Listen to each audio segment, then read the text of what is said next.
All right, welcome to the weekly meeting, 9/9/23.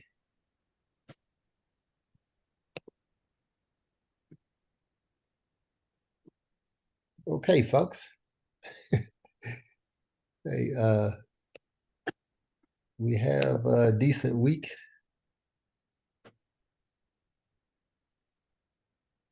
ahead of us. I saw the list posted. I think on this list,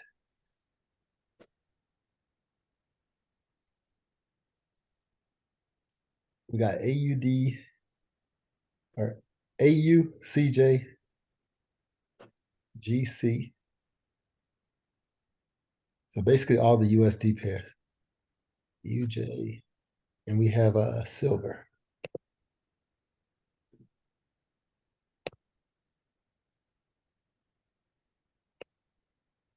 Did everybody have a good week? Hey,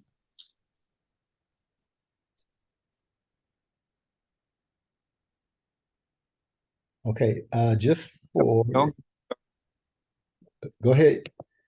no, don't get me started. I had a good week.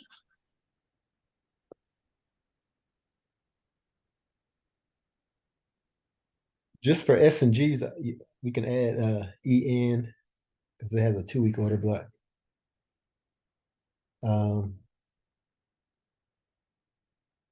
think GN does as well. GN got the 2-week joint. GA,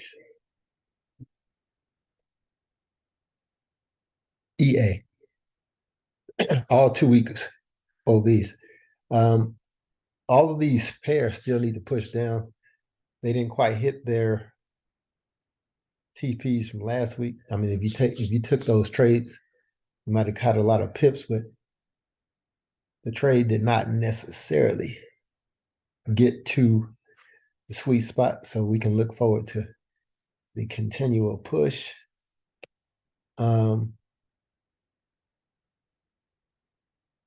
Gold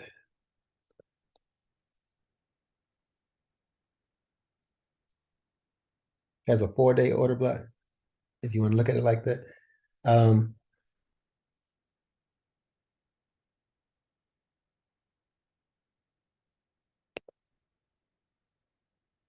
If the dollar goes up, like I expect later on in the week at least, then gold should push down, and along with the rest of the good stuff like the indices.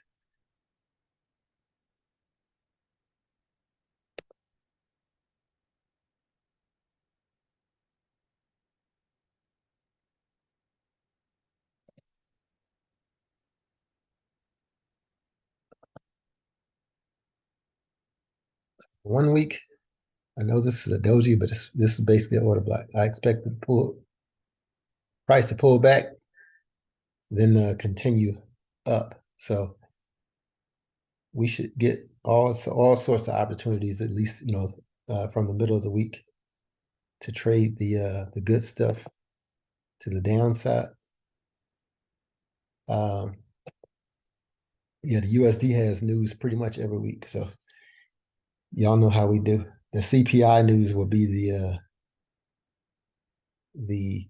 vibe of the week or whatever. If you're an oil trader, if you look at the 2-week, if you want to trade the 2-week, it's probably going to be a good opportunity to trade it back and then up.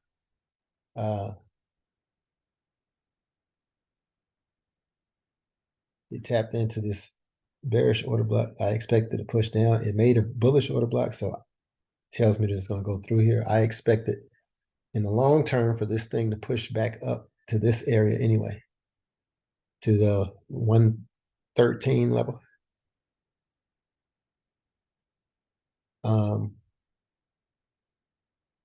If you've been trading it, cool. If not, maybe there's an opportunity for you to hop on that train. All right. So normally I get on here and do all the breakdowns. and have the marking on my chart. But today I'm going to give somebody else the opportunity to have the markings on their chart. Does anyone want Oh, oh, that's why we only got 24 people in here. They catching on. So you gotta slide it through a little. Don't be scared.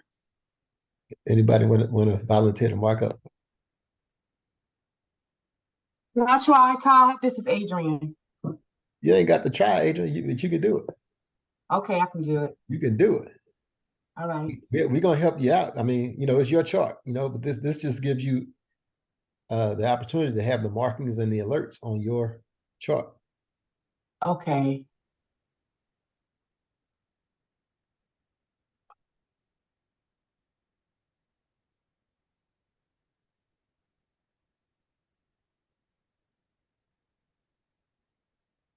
Can you see my screen?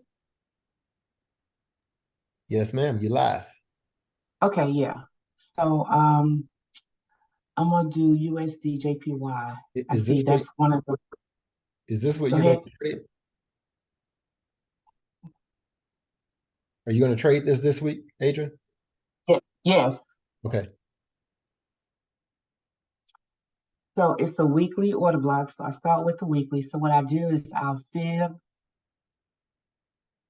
this candle. We'll make it a little bigger first.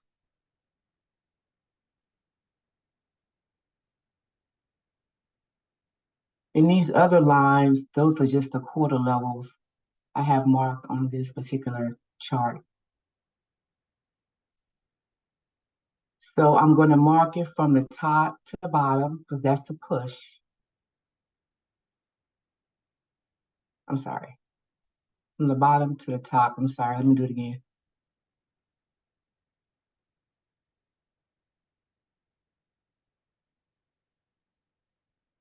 Because the move is up.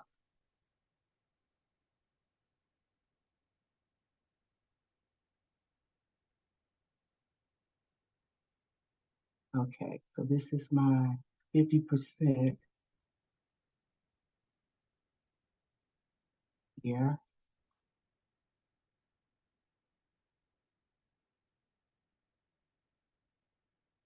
And I like this to be, turn it yellow.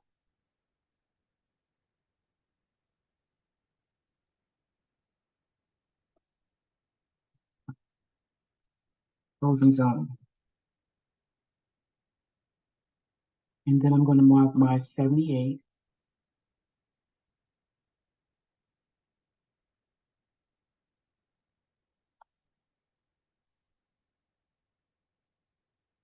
And then I'm done with this fib.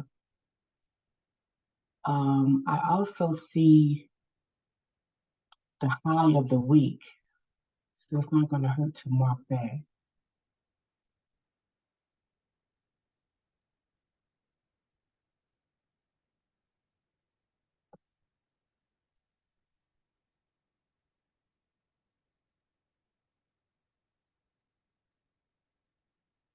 I also see an Adrian, imbalance. hey, Yes. I would argue that you have a couple of other highs of the week before that one. You see those other swing highs or the other wicks? Let me get through this.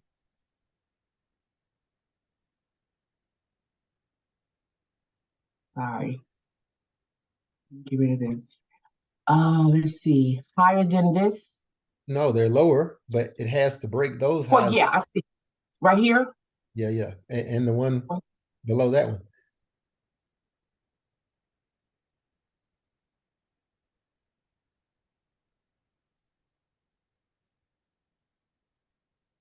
Okay.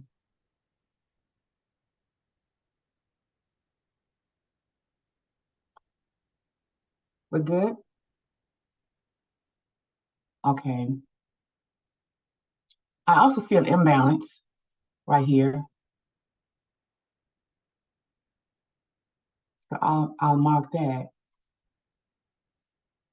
And I'll turn that blue.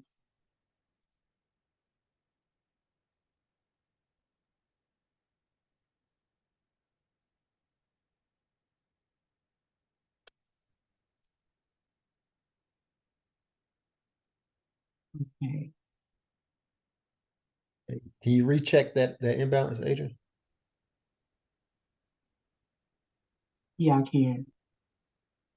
Okay, this is, oh, I'm sorry. This is mitigated because this wick went all the way up. Well, you So still have, there's I mean, it's still a little bit though. a You, little bit it's still, right here. there you go. Yeah, right there. Okay. Right there. Okay.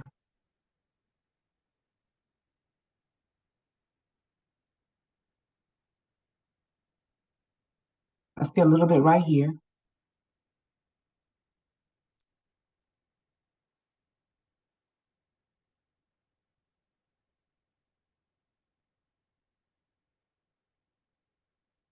Okay.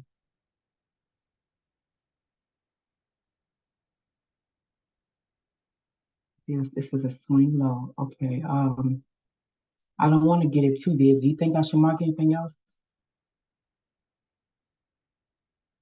No, I would argue that last one you marked as an imbalance, Mm-hmm.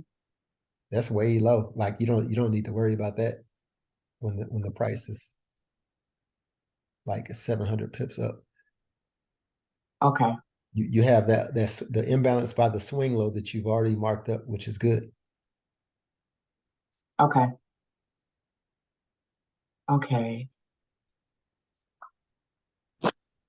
In being frugal, you want to be frugal with your analysis. You don't want to be 700 pips away with analysis. You need to deal with what's right in front of you. You Okay. deal with that when it gets there. For it to get there, it has to get through this first. Okay. And On you the just push said, up. yeah, you just said the pair was bullish, and you marking something that's 700 pips below it. Okay. Okay. So I have everything marked on the weekly.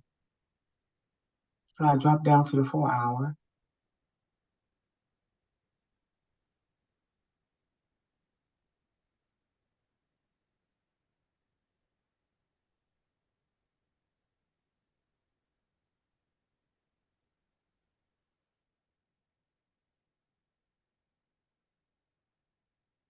This is where I get stuck at.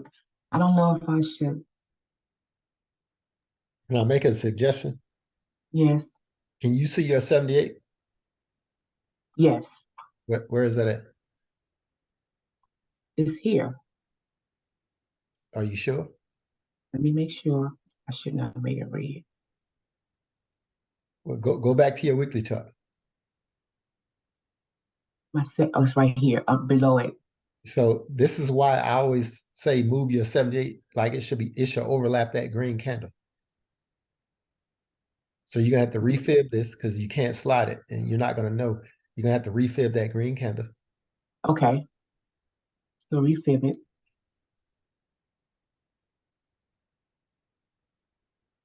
And that first red line, the 147.49, that you said that's your quarter level. What is that? What is that red line up there? We mark the higher highs. Okay. Oh, right here. No, not that one way up there. The first one. This one. That one. Those are high. Yeah, the higher highs.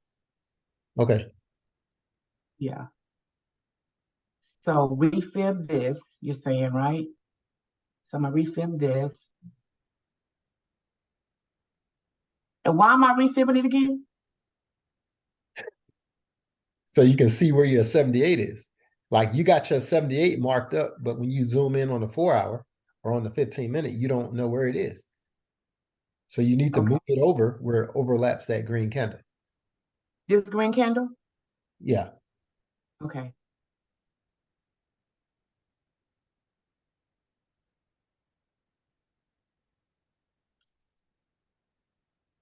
Okay. Overlap it No, no, no. So or just mark it?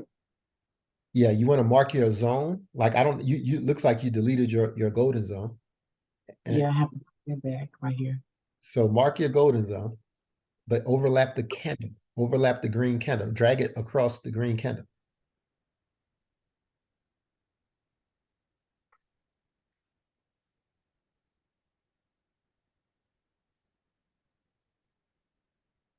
Drag the, okay, that's your 78? Yeah.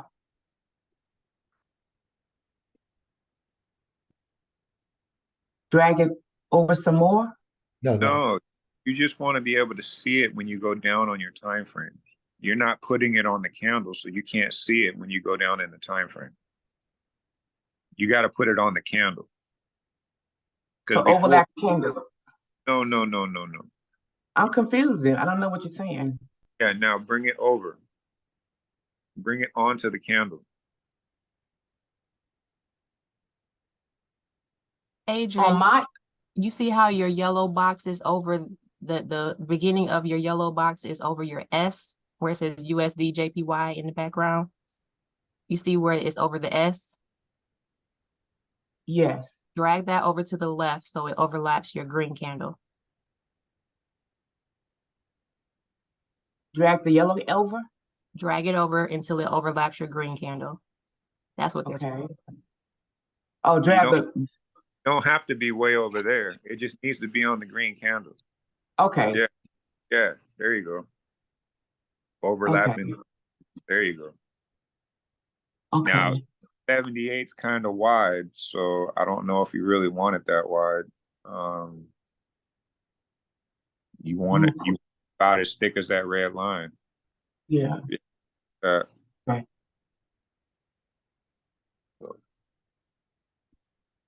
I can get rid of the red line. and see, this is why getting people to speak is important. Now, there's no means for offense or anything like that. There's certain things for some reason you can't see it when we're like something as simple as that. This is why we make people do it, because now when you come on this side and you're trying to get people to speak it out, because you when they speak it, you can tell what they know and what they don't know. Something as simple as that, right? You're going to have this experience with someone else when you're going to tell them that they need to slide it and cover the candle. They're not going to know what you're talking about. You got to get them to understand it. And this is why we do this. This is why people that are in the back need to come forward.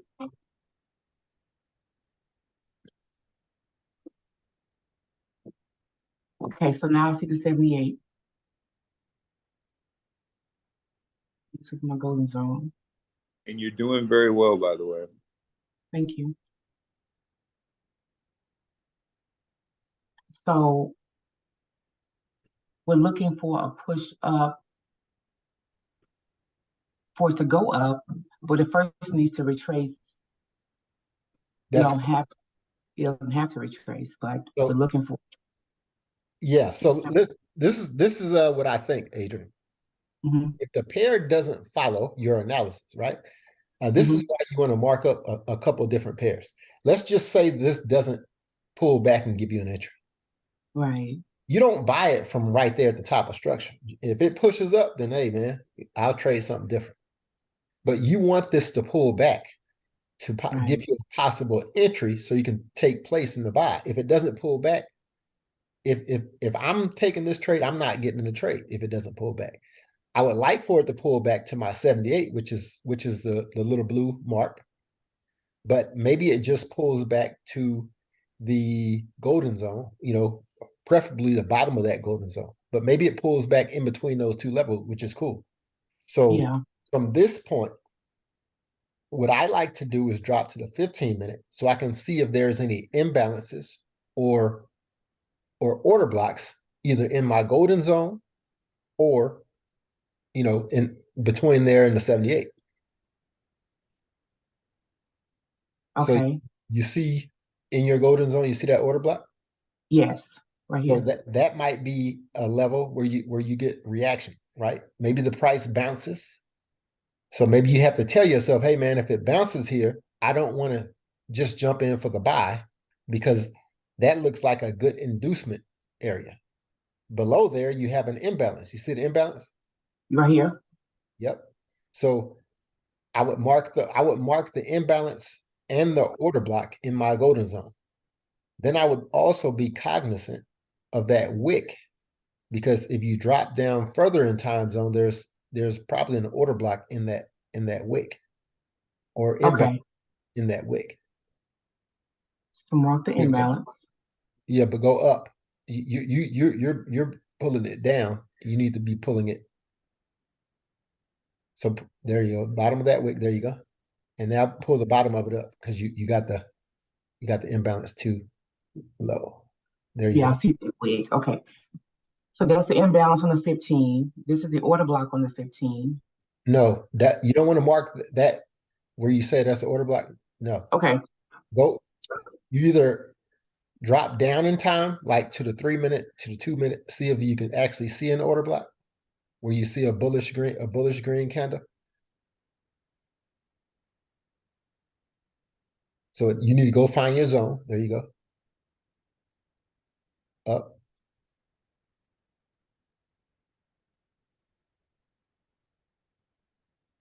Keep going over to the left. Okay, you see that order block? Yes, right here. No, the one that's in your blue area. There's Here. that order block, yep. And then there's one below it. The This one you one. mentioned. Okay. That's also in play. Then if you keep going lower and go over, you want to see what keep going over until you see candles. Because your 78 is that blue line, right? Right. Okay. I know there's I thought I saw an order block on that around that 78.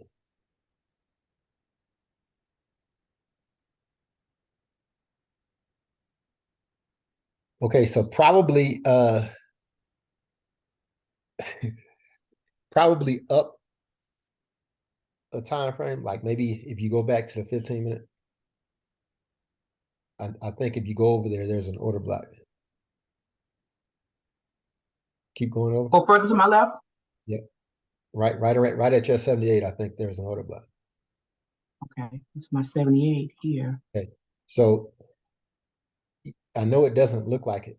So maybe you have to go to the 5 minute, but right at the top of that 78, you don't have to change it, but right there, that's an order block. Right here. Yeah, and it'll show up if you play with the time frames. Okay.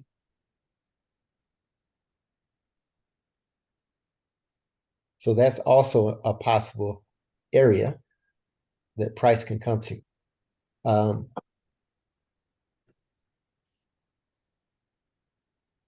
Now that roll, I call it a roll, like rolling the Rolodex, going to those time frames and going and looking for those specific candles.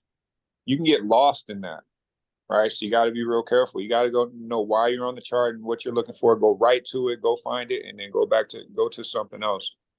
Right. Don't get stuck in it. And Oh. also it's a good reason why you can mark it up and make annotations on your personal chart.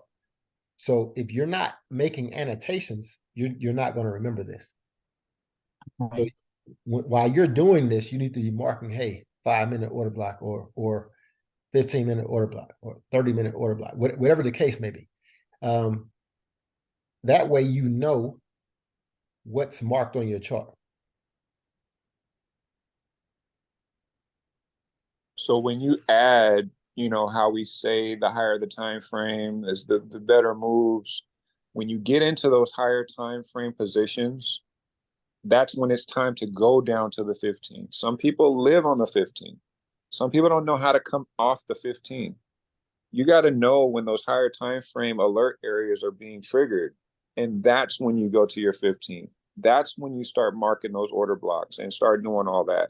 And once you're out of there, get rid of them and deal with what's next, right? That gives you a process at that point. It's not just stuff just everywhere, right? Put that stuff there when it's time to be there. And then when you're out of that area, like if you got markings from 10, 20 years ago, like get those markings out of there. Be frugal about that. Like utilize your area. Right.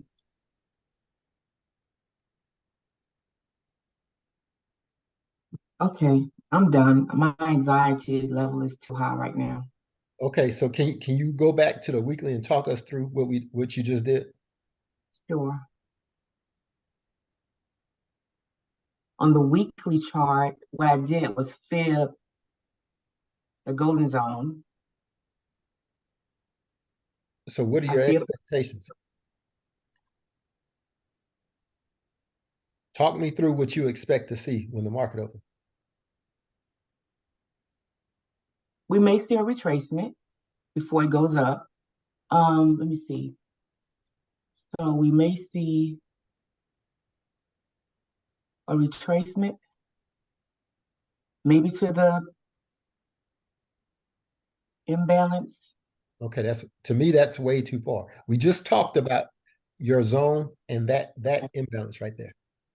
78, maybe to the 78 Okay, before it pushes up, there you go. before it goes up. So you can either be involved in the sale to buy it, right? You can Okay. wait for it to sell to buy it, or you can wait until it gets down to your zone to buy it. Okay. Do you have a plan? Like, would you sell it to buy it? Is that an option for you? Yes, I would set the alerts. I'm still in my demo account, so I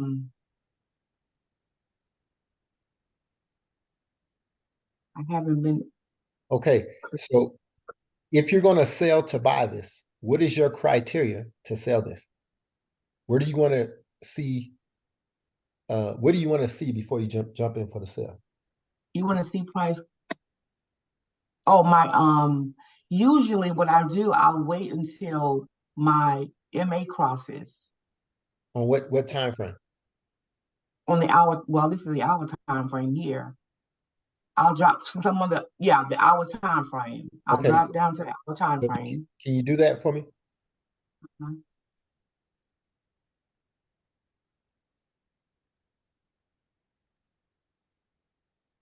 Okay, so you're going to wait for price to cross your MAs? Yes. Okay, I mean that works for me. If that works for you, it works for me. For the people who don't use MAs, you can wait for you get a break of structure on that 1 hour, which is that basically it goes below, closes below that bullish order block right there. And then hopefully it'll be a momentum candle that will leave an imbalance that price trades back up into it, and you can take the sell. Okay. The beauty in that structure, I mean, it's the 1 hour. Look to the left. Look at, she likes to cross, right? So when they cross, every single time you've had a top and it's crossed those EMAs, it's come back up and retested the EMAs right before it fell off. Yep. And that's the exact trade that she's talking about. Exactly. And she's for that same position to show herself again. And this is third time. And you didn't catch it the first time. You didn't catch it the second time. You don't catch it the third time, it's a problem. And that's probably over 100 pips on all those moves. The other thing I would add, and I mean, I kind of don't like it in this scenario, but what I noticed is it did a liquidity grab on that weekly chart. So the only thing I don't like, I don't know what time it did it. So maybe that's why, price is still up there where it is. But normally when you grab liquidity on those higher time frames, you get a move in the opposite direction. So again, I don't know what time, it went up there and kind of usurped that weekly high. It's the last hour. You can see the last hour it pushed down. Right. So what I'm basically saying is it's likely to push down, but what I'm also saying is usually when you get that, you get a more abrupt push down or push up, depending on which liquidity was grabbed. Yeah, I agree. I think it's bullish. And it does need to do a healthy pullback. So I am looking to sell to buy. We got a ton of bullish order blocks that haven't been mitigated and don't look like they can be. It's so bullish that they can't even be mitigated. I have a question. Last week, does it look like it already started to pull back to the 78, like from the high?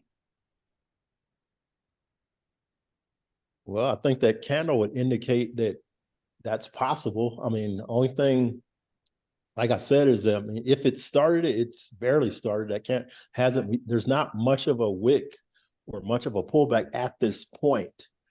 Okay. But it's possible. So do me a favor, Adrian. I mean, and that's a good question, but this is why I like trading hit 2W, you know, as far as 2 week. And then you can fib the 2 week candle.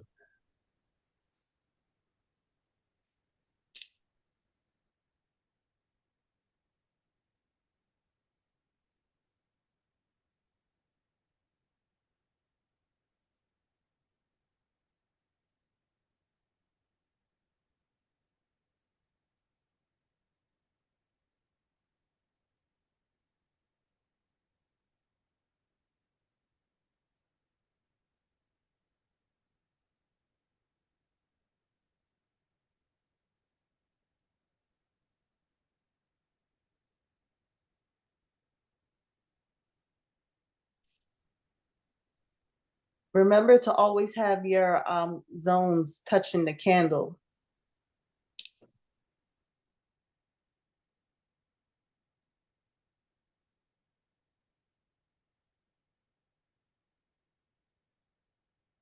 So you're You see that, Adrian? I'm sorry? So when you set your fib, you need to start on the left side of the candle. You're starting on the candle. You need to start left of the candle. You see what I'm saying? so it Yeah. overlaps your candle. So it overlaps the candle. Okay, let me try it again. So get the fib. More to the left. To the left. To the other left. The other to the There you, left. yeah, start it over there and then pull Okay, it across. sorry. There Okay. you go. Pull it across. So your lines are on your candle. See? Okay, still my It's backwards. It's a bullish candle. Yeah, it's a bullish candle. It's not bearish. Looking for a 7-8 on the buy. Yeah, you got to fib it up. Yeah, bottom to top.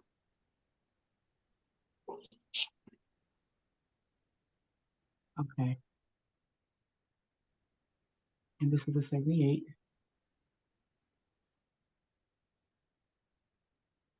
There you go.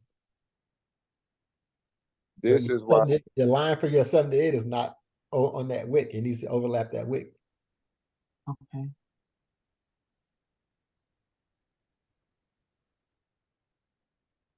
now this is fine tuning, right? And it's gonna start adding up. Everything's just gonna start adding up. Can you go back and put that fib? Because you need to check your golden zone on that fib. Okay.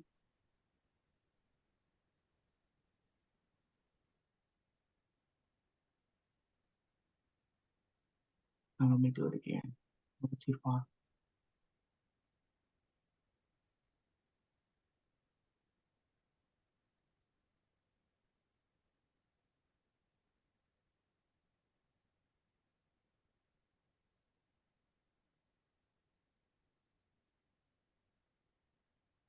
Okay, you good. Okay. Okay, so right off the bat, you should notice that your weekly 78 is right on time with your 2 week golden zone. So, Yes. so my thoughts would be that we are at least going to get that pullback. Generally speaking, there are two confluences here, right? Your weekly 78 and your golden zone for the 2 week candle, and also in order to have healthy price action, if we get wick to wick candle touch, when this candle opens up, it needs to come down and touch the wick of that previous candle. You see the previous candle? the top of the wick of the previous candle? Here, Yes. So in order to have healthy price action, when this new candle opens up, it needs to push down and have a little wick to wick conversation with that candle. So that's just another level of confluence that price is probably going to make it through your weekly golden zone that you have marked up. You see it? yes, So those are the things that I like to look at, and it gives me a little bit more confidence to hold the sell through that golden zone, even though you're going to get a little reaction. Like it's not just going to go straight down and touch it. It's going to bounce a little bit. But when it bounces, you can hold your nerves because you understand that on the higher time frames, it needs to at least get to that level. That makes sense? yes, People don't have enough experience to trust that. All it takes is a couple of times of success with something, and then you're like, that works. You got to see it for yourself, and you will. A lot of things. thank you. Awesome. So if you want to, Well, and very good. yeah, Thank you. you can also set alerts, if you want to, like you can, I don't know if you trade with alerts or whatever, but whenever you start doing trades like buying to sell or selling to buy, you don't necessarily have to close your buy or your sell trade out whenever it hits your trigger for your buy trade. You can just put you a limit order to buy at whatever level you want to buy, whether it's at the 62, whether it's at the 78, because you're going to build equity as the trade sells. Okay. That's like hedging? It's not a what? Is that hedging? Well, yeah, technically it is. It is hedging. Okay, But what if the move happens at 3 a.m? Now right, you're not worried about having to watch watch the charts when you're normally asleep. right. It takes care of this. Man, y'all about to tap into the sauce. I'm telling you. Yeah, let that hedge trigger, man. Trap that price. Don't give it back. Trap that. Always trap it. Then you can figure it out later. You can release one or the other, but trap it. Okay, People be like, I got out the trade. I'm like, what? Oh no. You're supposed to build that. Oh man, people have no idea. Yeah, I don't think a lot of people have the experience of trapping it, or Yeah, sometimes they get beat up in a hedge, so they get a negative feeling about having a buy and a selling at the same time. But yeah, it's really a beautiful thing. yeah.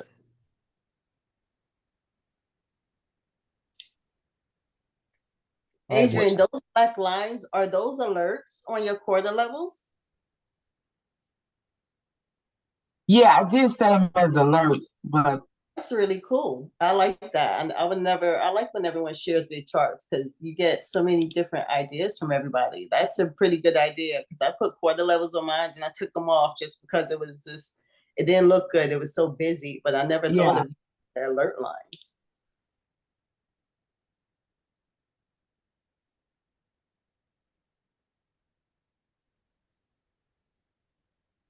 All right, anybody have any questions? Anybody get anything different? Hey Todd. Yes, ma'am. Could you, because that's my whole thing right now that I'm trying to get good at is trapping price. Do you think you could like walk me through a hypothetical scenario of what that would look like on this pair if it like sold to say the OTE and then bought? Okay, so trapping prices is simple, right? Let's say the OTE and let's just use the weekly OTE because we have two different ones. Can you go to the 4-hour chart, please? And can you give me a ruler measurement from where price is right now to your blue zone down there, the where it says 15-minute OB.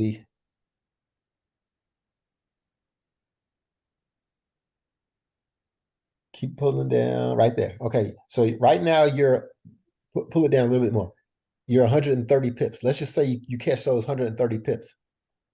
And I don't know, maybe it's 10 o'clock at night, but price hasn't shown you that it's going to turn around.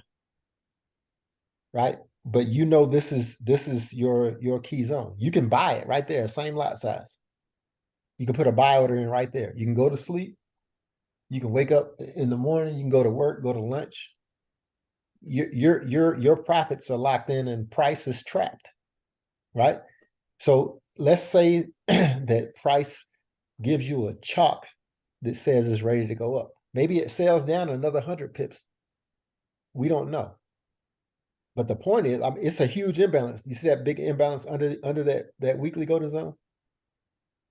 So you would forfeit that move, down further, so to speak. Let's say you wake up and prices down, mitigating that imbalance. You've still made money on the sell, right? You're just negative for the buy, but it's okay because we know that price is going to buy. But price is trapped at that 132 pip level. So once price gives you a chalk and tells you it's about to go up, you can release your sell and the buy will correct itself as price pushes up. Does that make sense? Yeah, it does. Would you look to add a new buy where you exited your sell? Well, I personally would, but most Yeah, people aren't going to do it because they're you don't like to see red, right? right. So most people aren't going to add another position because they're like, oh man, I'm in the negative in this position. And actually they're up. Their MT4 is going to be blue. Right. But because people's comfort level seeing the red is not there, normally they're not. But yes, you should add if you know price is going to go up. Your whole intention on selling this is because you're selling it to give you a cushion for the buy. So your buy entry doesn't have to be perfect, or you don't have to have like sleepless nights trying to wait for sale to hit your perfect spot before you get in for the buy. Right, okay. But that's all trapping price is. Some people like OG, I think he traps price even in ranges, right? Yeah. So there's more than one way to do it. The way that I do it is just when I buy to sell or sell to buy. I don't generally do it within ranges, but you can make a lot of money doing it in ranges. Okay. Okay, cool. Oh, bet. And this is recording. Beautiful. Okay, thank you. And remember, folks, when you trap that price, my goodness, you're trapping profit, right? So now you're not working from zero anymore. You're working from that profit point. And like bringing up the idea, do you catch another buy? Of course. If you see it changing character, let's say I got a standard lot on the sell, and then I got a standard lot on the buy, and I trapped 150 pips, but it went 250. Well, okay, it went from 150 to 250. First of all, quarter level thinking tells me, okay, it's stopping at 250. I thought it was 150, but it was 250. Okay, or what if it was 250 and went to 350? Okay, it's stopping at that quarter point, right? Quarter levels is more than just,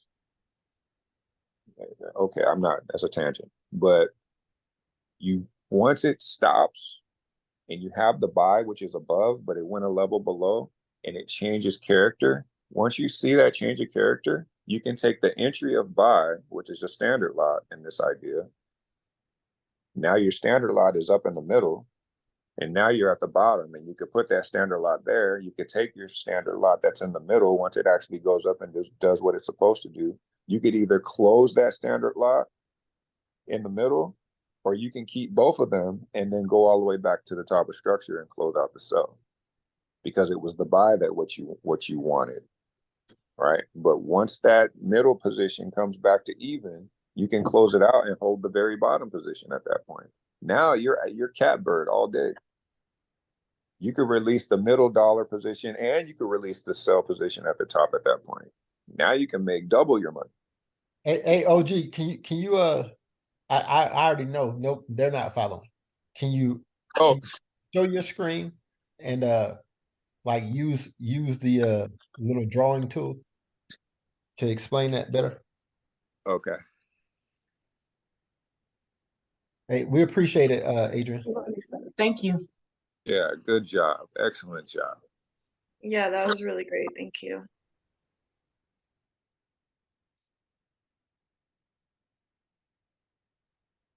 My bad. I go into it. A beautiful mind. So let's see. Let's do.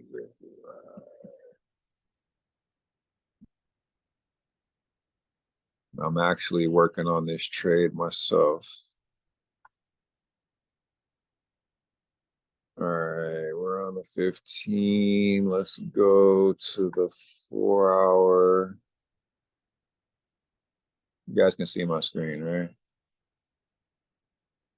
All right. Yes. So, and this is what I mean. If I don't have to have everything in there. Let's just get everything. It's very clear that the liquidity is here. All right. We know that the liquidity is here. When we were down here, it was like, okay, well, where is it going? Well, oh, it's coming in here to collect in here, maybe right here. No, to the liquidity, to the number right there. That's where it's going. So now, where is it going? Here, all right? But it's got to get here first. Right, but definitely to the liquidity. When it's all said and done, it's coming back here. All right, so the hedge. But the idea is that with these 4 candles coming in here like that, that's pretty normal, right? This area right here, normal. It's stopping in the same area. It's probably going to break higher and then come back and get, maybe, yeah, like you said, wick to wick right here, right? But, okay, so quarter level wise, 147, 800, right? 147, 750, 148 on the money, right? Everything's coming up short. There's no bodies up here. There's really no bodies here. The bodies are here. So it makes perfect sense that this is going to end up bearish, right? Well, it's a done candle. It's a doji, right? This is that doji we're talking about. Okay, it's probably going to push to 148, and then we're going to get that wick coming back down, right? Just like we had wicks at this level. It didn't want to do it. Then we get the doji, 148. All right. Excuse me, OG. Yeah. Can you please put your position tools on like where you would, enter and then also like on the sell and on the buy in order to trap it so it's more visual, please? Thank you. How do I?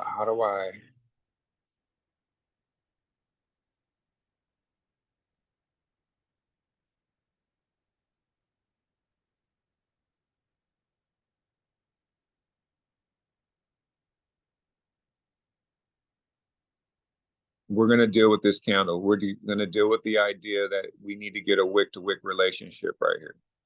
All right. So my sell is going to be, because this is a doji, I'm already expecting a liquidity sweep. So we'll probably want to do that first. All right. So I don't know where the sell is going to be at this point, but it's going to be somewhere around 148. All right. I would want to see this go up first and then come down to get this wick to wick relationship, come back into the structure, and then bounce and continue to the upside. That's why I want to sell to buy, right? So let's say it just goes right here, right? And I'm going to take the position there. And then when it comes down for this wick to wick relationship, because we have wicks here, it's not just this wick. You got to consider these wicks also.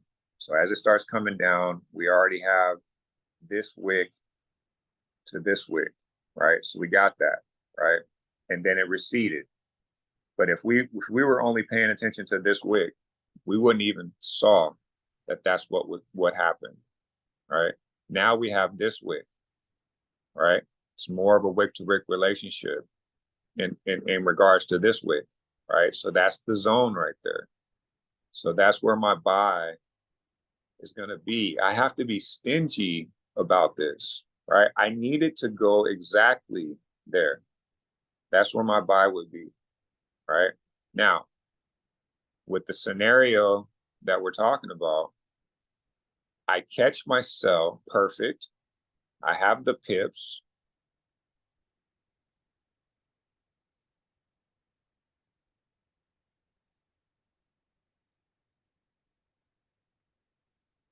And in this, it's just 26 pips, but it's just the idea. I trapped it. I took the sell down and I caught the buy here, but it ended up going and clearing this one, right?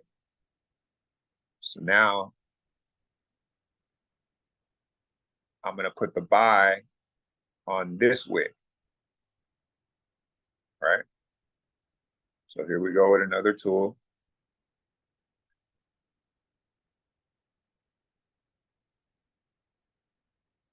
There, right?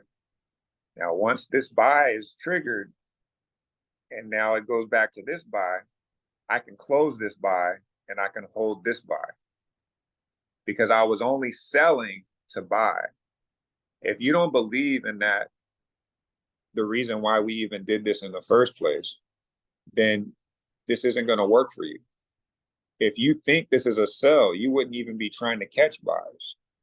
But why would you be trying to catch a sell when we're in bullish order blocks? You have to get a bearish order block to confirm, right? And at every single top we have over here, it ended up with a dramatic bearish order block. And then what did that order block take you to? It take you to liquidity to the downside, at least to this wick, right? This is where it went the first time. That's where it went the second time. And then it broke through, right? And then we're in the third time opportunity right now, and we have a doji. That is not a reversal candle, first of all. But chances are we're going to get this bearish order block on the next candle or so. And then we should get to at least this wick right here. Now, that's just analysis, right? It doesn't have to happen, but they already told us twice that's what they wanted to do. So that means that this buy should be at this wick right here. All right. Now we're back to the base of this candle. All right. So let's say I caught the buy here and I covered the wick. All right. Cover the wick. But let's say it went to the wick and I readjust. So now this one.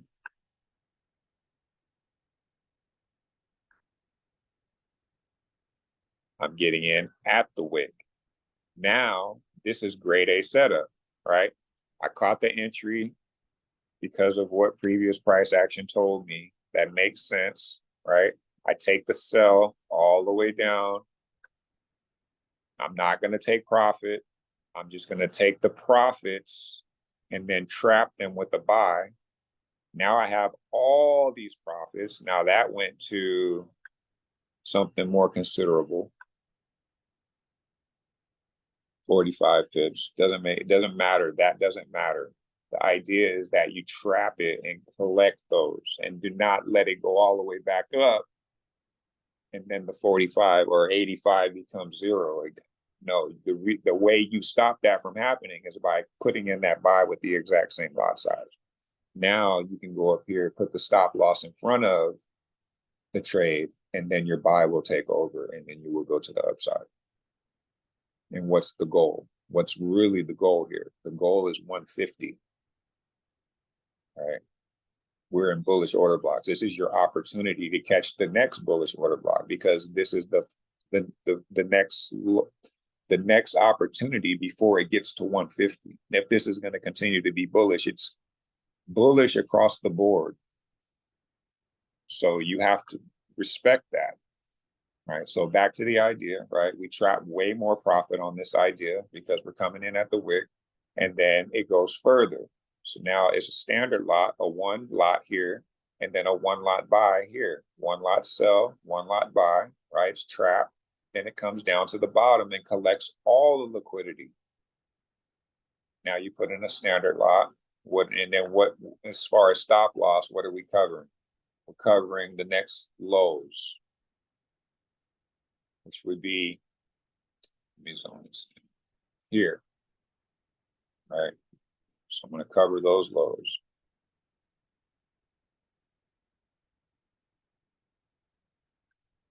And we're going all the way through the roof on this. And it's a bullish flag. Impulse move to the upside with sideways action. It broke a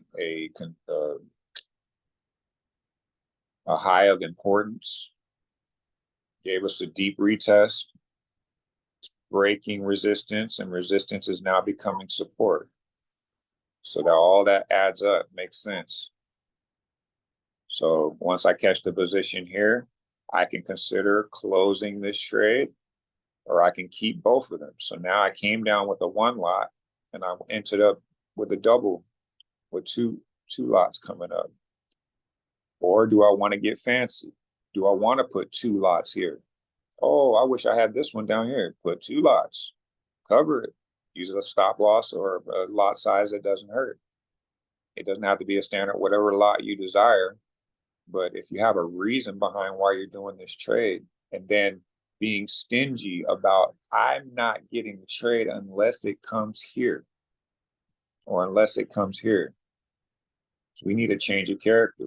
We got the sideways action. It gave us a low, right? Swept the high slightly, gave us another low. Normally, it just goes way up here, but it's not doing that, right? Even in its most downward push, it still didn't just keep going. It keeps stopping right here, all right? It's going to break it eventually. But you want this to come down, you know, you got a little imbalance right here. I mean, I always look at where the exact liquidity is. Why would I not want to buy right there, right? You want that. So as this changed character, it came and collected, right? Power 3, right? Power 3, right? Something missing. It's missing right here. It's missing. There's no power 3. There's a slight attempt. So we're still dealing with bullish order blocks, right? So we're dealing with that. And then if you go to a lower time frame, probably see something in here, right? Why would you want to do anything in here? I would be talking right here and right where it's at right now. Other than that, stay out of the way.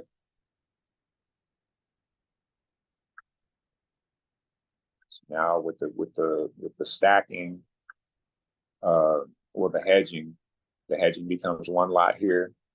Or let's take this example here. I took a one lot. We had power 3 in here, so we knew that this wick coming down. Where do I catch if I'm gonna?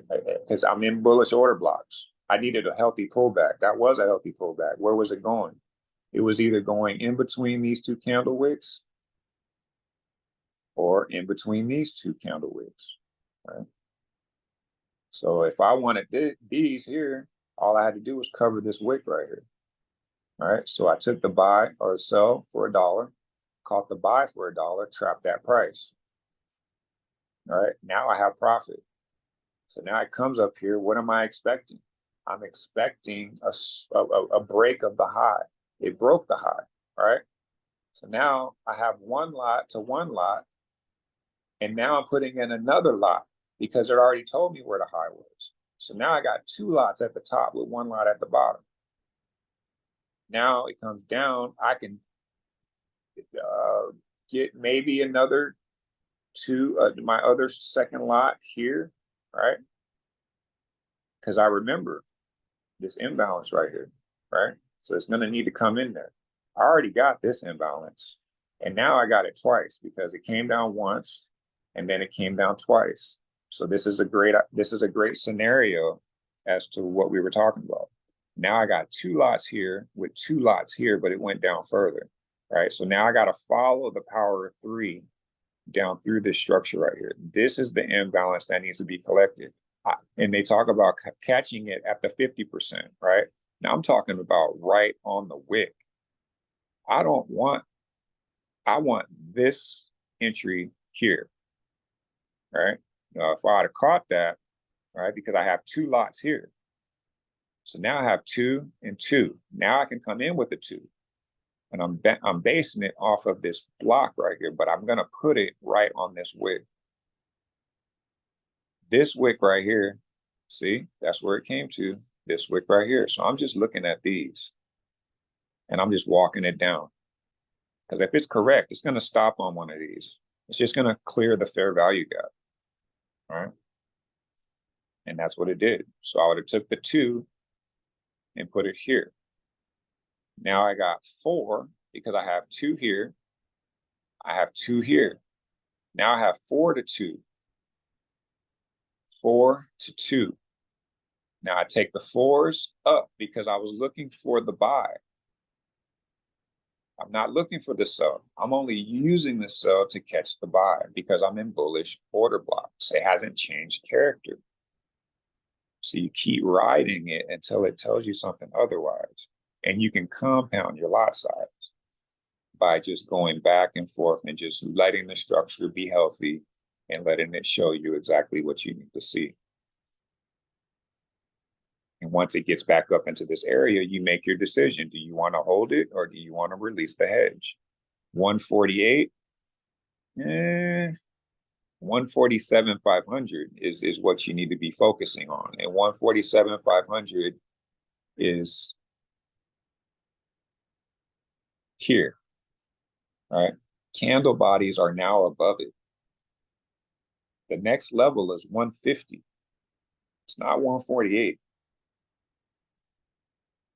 So now at 147,500 is breaking over and now it's retesting it. Now this is a great position, 147,500 to catch a buy. But because of structure is not telling us catch the buy right here. The structure is telling us to catch the buy right here. So you're going to take your sell down to catch the buy right here. If you're getting a retest on 147,500, the candles are getting above that level and it's trying to go to 150. And then it's going to come back to 147,500. So now you're playing with that range. Right? And we're in bullish order blocks. Ray Charles can tell you that that's going to 150. All right, that's enough of mine. Or any questions? Would it be cool? Yeah, that was great, OG. Would it be okay if I shared my screen and showed you kind of a trade on gold where I'm like trying to trap it and I ended up not closing anything. So I'm holding over the weekend, which is something I really don't do. Yeah. So if you guys just want to look at it and just let me know if I'm doing anything wrong or what I can do better. Okay. So Todd, are you here?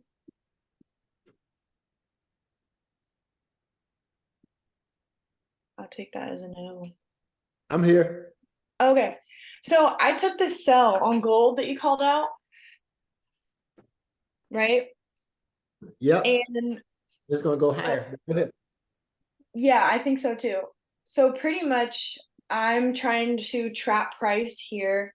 And I do agree with you that it's going to push up this week. So this is where I'm at though. Okay, so I entered right here, my first sell, and then the night after I entered my sell while I was sleeping, it came up here, and I had a hedge set here, right? Uh-huh. So I have the sell going, the sell's in the positive, and I also have this buy that was triggered right here. This is negative. And then before the market closed, I added another buy right here. So if you believe that it's going up like I do, Yeah. And I have to ask you why you believe it's going up. But I would close my buy and I would ride those sales up. But why do you believe it's going up? The higher time frames. Okay, show me. And also it's kind of like it's fizzing out, like it didn't make a new low. Like my original sell, I had targeted this low right here.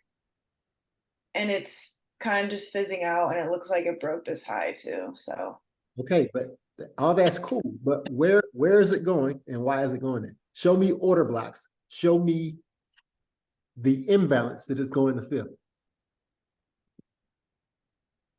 let's see. I haven't done my analysis yet, but I do know from my other ones that there's plenty of spots that can come up here. Go to the 4-day chart. 4-day? Yeah. 4-day chart. That's 4D. Okay. So I'm gonna just delete these because I don't need these anymore. Okay, so we have this order block right here, so it's at least gonna go to the 50% levels of this candle. Well, measure that candle. It don't have to be hard. So this is the golden zone right here. This is the OTE.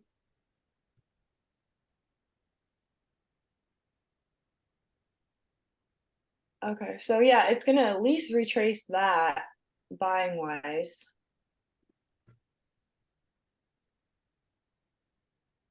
Okay, now, if you're, did you go to the weekly?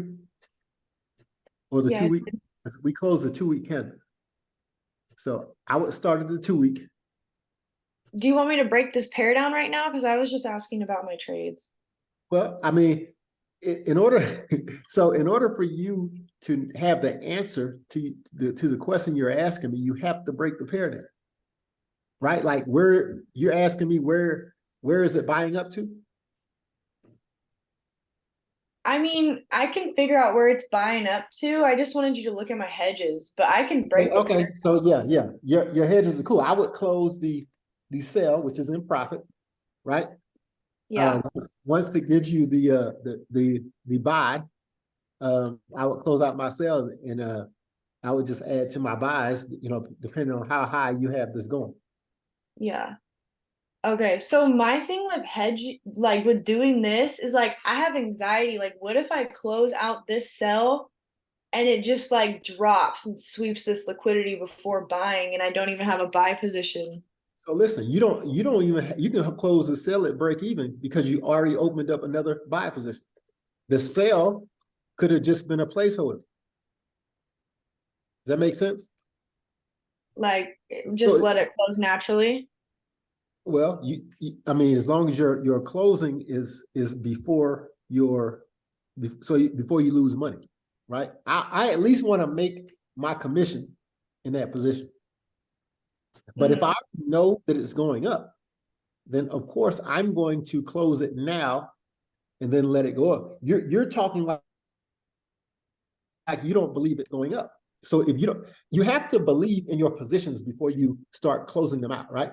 It's just like OG said, if you believe the price is bullish, you're going to close and take profit on the sale because it's in profit. If it pulls back on you, then you have to understand and know that, hey man, this is a pullback, but it's going higher. And you know that based on what you see by the chart. Like you saw that 4-day bullish order block. If you believe in concept that it's going to buy before it sells, then you can close that sell out in confidence. But if you don't believe in the concept, then you got to hold it until you see what you need to see that price is going bullish. Does that make sense? Yeah, that totally makes sense. I think I just get in my own head a little bit. Okay, so one more question. So if I was to close this sellout, right, and then it would be a bad idea to put a hedge at the bottom of this.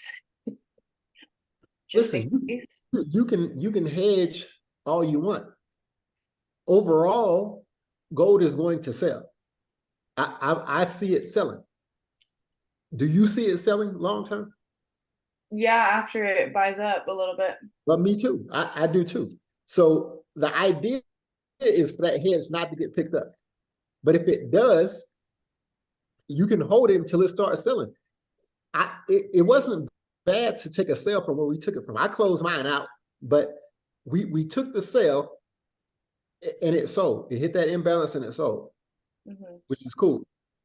But now that you see that it's going to buy up further before it sells, you have to do what you got to do. Like I took profit. I made money on that sell. You take your profit and make money on that sell. You're going to make money buying it up now, which is cool. But if you put a hedge and it gets picked up, you know, and I would have to ask, why would your hedge be so close? Why don't you give it a little room unless you're over leveraged?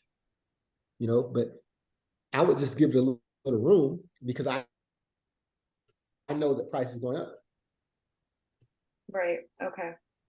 And since you have a sell in already, you don't have to be in a rush to close your sell out. Yeah. Because you entered a buy position, right? Yeah, I have a buy right here and one at this line right here. Okay, so if you have a buy in already, why would you close your sell out so early? Why don't you let that buy get in profit a little bit?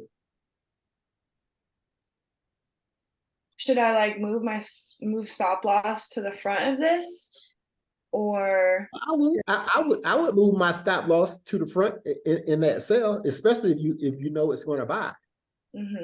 You're in a buy already. Like what if that buy goes up and breaks the structure to the top side? See that little hump? It goes and breaks that little high.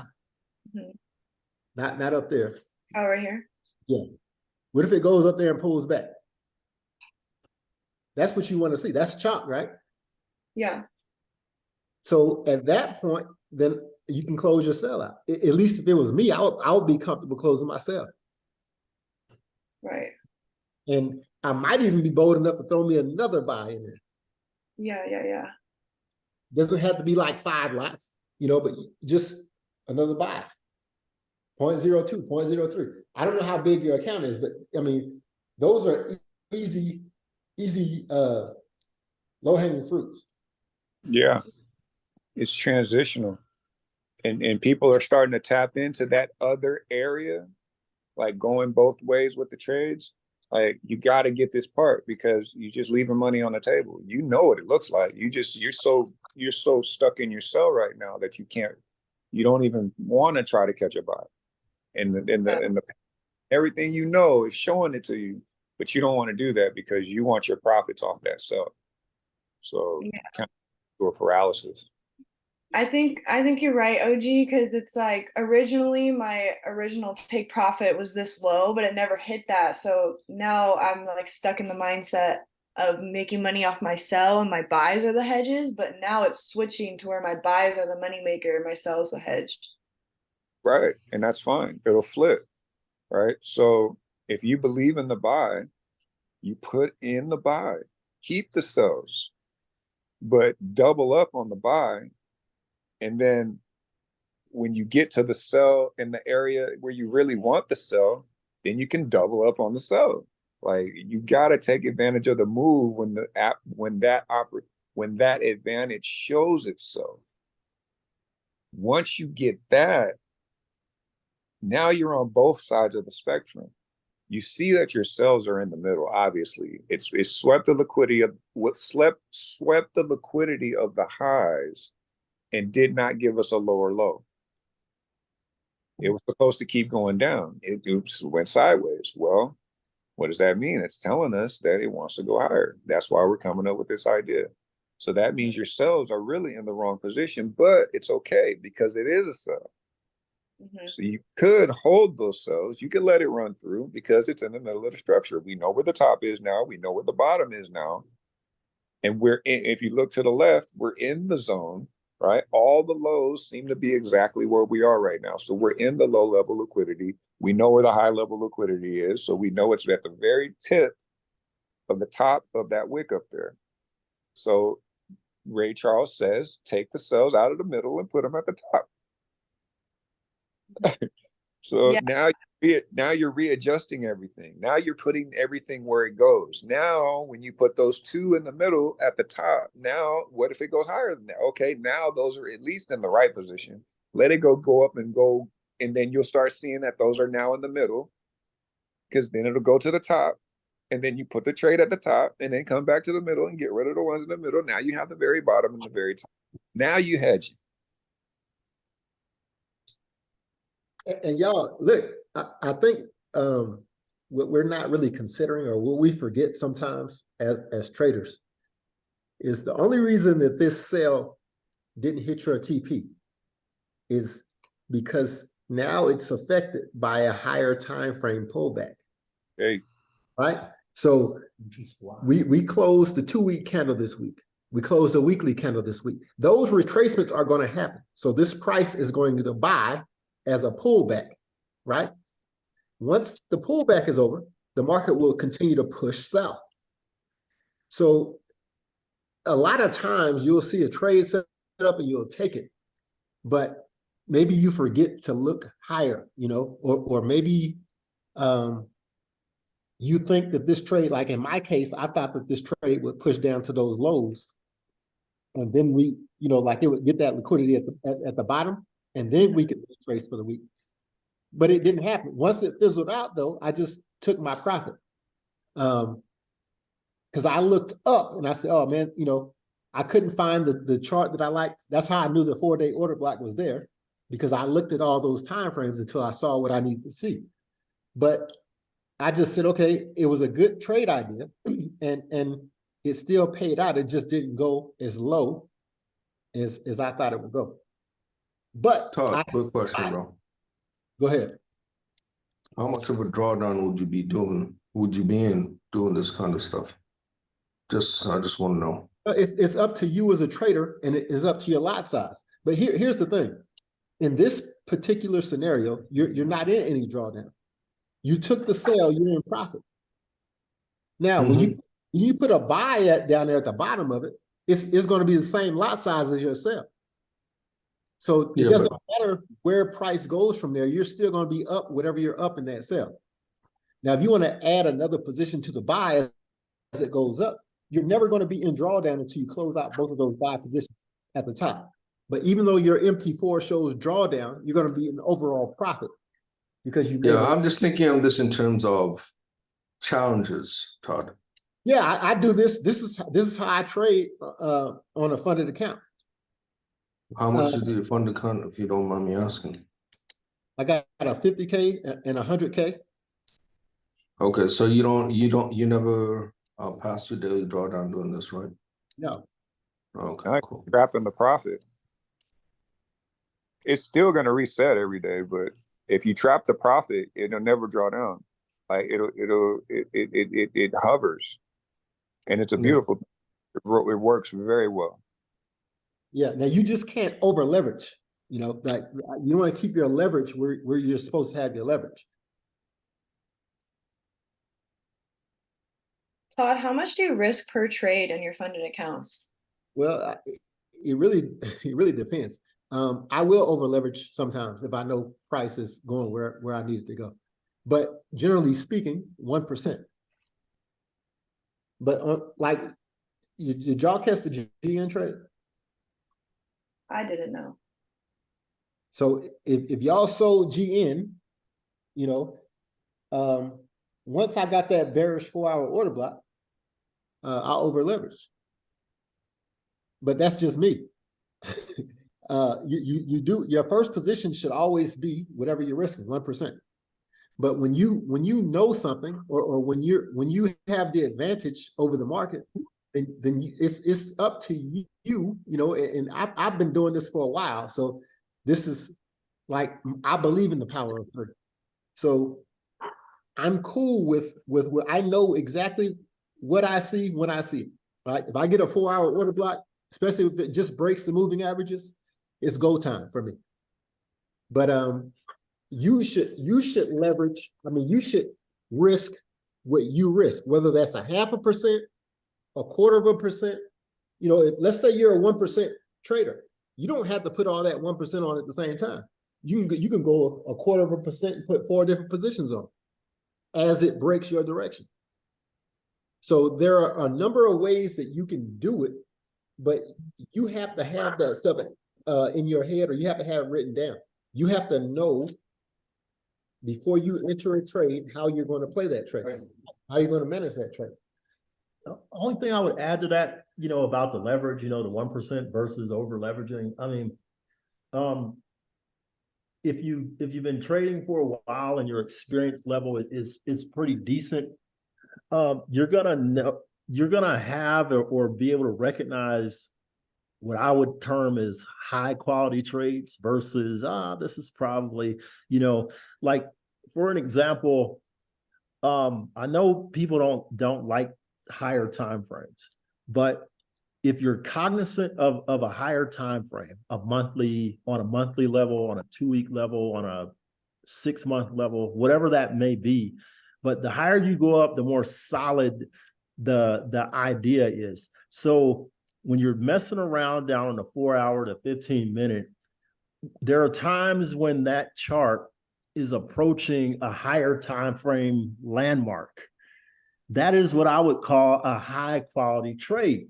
So and I'm just using this as an example, as you approach that higher time frame landmark, that higher time frame 78 or 62, or that imbalance, that liquidity grab, whatever it may be, that's a good time to gamble and over leverage. I mean, you may be wrong, but the odds are extremely stacked in your favor that you're probably not going to be wrong. So that is the time, in my opinion, where if I'm gonna take a chance and gamble more than the 1 or 2%, that I'm gonna up the ante, so to speak, that's when I personally would do it. Other people in this group may have different criteria for when they would over leverage, so to speak, but that's just me personally when I would do it. So as an individual, you probably just have to develop whatever that looks like for you. It's probably going to be a little bit different for each individual. I don't think there is necessarily a rock solid across the board, right answer for that. It's a great conversation because, am I supposed to over leverage? That's a question that people need an answer to. Yeah, there are times when you're supposed to over leverage. Like, don't be afraid. Like, you need to know where you're at. Like, you need to have a map. It's your map. We all have the same map. It's based on your perception, I guess. But when you catch the right entry, everyone is catching the entry where the entry is supposed to be caught. So the higher time frames is where it's at, and we know that, and we're going to continue to say that, and try to make it a way of life around here, because we're doing analysis. When these things are presenting themselves, we're talking about it. There's more winning happening now than ever, and the light bulb's starting to click. So shout out to the group, man. Yeah, I'm starting to realize that, because those gold trades were particularly on the Smart Prop competition account, which I already have over 2% on my NAS trades. And so the only reason I got into those trades is because I was up on NAS. So I felt like I was just risking my equity. And Right. I only risked $200 because it was a sell on Friday. It's been selling all week. And I was like, it could either sweep these lows or it could either get me into some hedges for good practice. So I only risked $200 of the equity I already had from my other trades. And you're catching other trades, right? Yeah. Yeah. I'm catching out. I think I have at least 10 pairs right now. Like, I'm just using the equity and just catching whenever something shows up, set the alerts. When it's good, go. And it's compounding like crazy. Having a lot of competition. I just want to show you something real fast. This was a GN trade that we talked about last week. We fibbed the weekly candle. I marked my golden zone. I marked my 78. Right?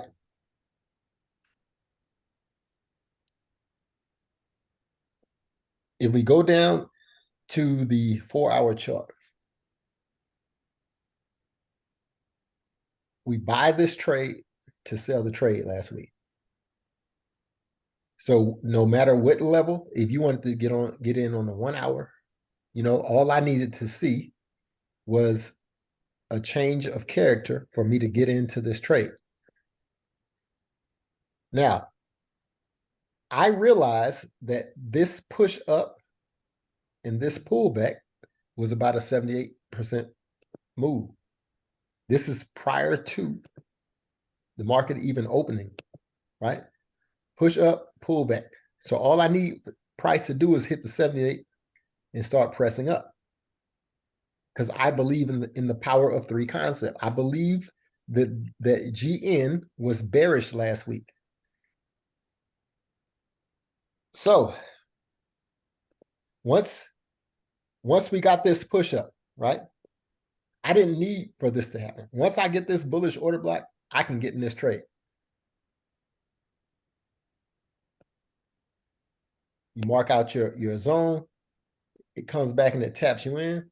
Notice that that's 2 a.m. That's 2 a.m. That's the London candle that pushes up. So you could have got in this trade. You could have got active, as the young cats say.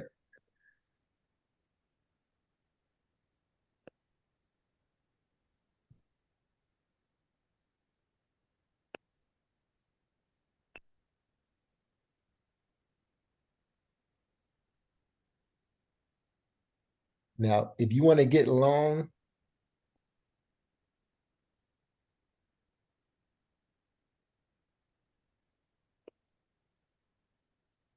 to this area, this was my 235 pips on this buy. You could have got long, right? You could have added to it. Whatever you would have leveraged for these 25 pips, right? I don't know about you, but this is 2.5 lots. At 2 a.m., it pushes up. New York session, it gives you another bullish order block. Why not throw another 2.5 lots? At this point, you have another 100 and some pips that this trade needs to push up. 165 pips. Now, I don't know what you're risking, but my thinking here was, even if this pulled back past this area, I'm not going in the negative because I'm already positive the same lot size. So in order for me to get negative, this would have to push back past my entry. Bam. So we come up here. Now you had 5 lots that went basically almost 300 pips that you collected. You caught 235 with this initial move. You caught another 165 with that second move. Now you're all power. You're all power going down. So some people, you might say it's over leveraging. I say, it's not. Only thing we did was we built equity during this up move to get King Kong going down. Hey, It's not about how much money you made, even though that's a ton of money you made going up. But that's not what it's about. What it's about is it when it turns around and starts pushing down, where you catch the sell move, right? And once it starts pushing down, whatever lot size you have on it, now you're going to get a crazy move back up on the Tuesday. This was Tuesday. But if you believed in this trade, right? Even after you got in at New York session, it pushed up past your New York. Basically, it just took liquidity. But if you didn't believe in the move, you might have got scared out of this trade right here. I didn't. I knew it was selling. So all I did was add 2 that lot size. I had a 5.0 and I add another 2.5 right here. And we just fell. And this trade is not over. It's still gonna sell. I think we got to go back up to this area. That's why I have it marked out. If you noticed, this is the same thing that we talk about, imbalance, right? This is an imbalance. If I go to that 2-week candle, if I go to the 2-week order block, we got a 2-week order block. There's that black line. So what's going to happen is we need to push up to this area, this black line, right? This imbalance, and we need to sell again. And we need to sell down to this level. This is the same level that we marked up last week.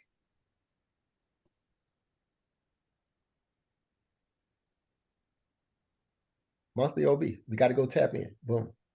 Once we tap in, this was my 78 on the monthly retracement.